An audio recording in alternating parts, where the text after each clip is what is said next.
আজকে করব মুগ ডালের চিলা বা মুগ ডালের গোলা রুটি।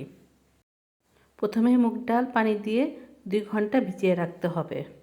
ডাল ভেজে গিয়েছে, এখন ব্লেন্ডারে মুগ ডালগুলোর সাথে দিয়ে দিব 3 টুকরো আদা এবং কয়েকটি কাঁচামরিচ, সাথে 1 চা চামচ আস্ত জিরা দিয়ে আমি এটা ভালো করে ব্লেন্ড করে নেব। ব্লেন্ড করা ডাল একটি পাত্রে ঢেলে এর ভিতর দিয়ে দিব পেঁয়াজ কুচি, কাঁচামরিচ কুচি, টমেটো কুচি, পেঁয়াজের কলি কুচি এবং সামান্য পরিমাণ হলুদের গুঁড়া, গরম মশলার গুঁড়া এবং স্বাদ মতো লবণ এবং সাথে ম্যাগি মশলা 1 চামচ দিয়ে আমি ভালো করে এটা মিশিয়ে নিব। ডাল ভালো করে মেশানো হয়ে গিয়েছে।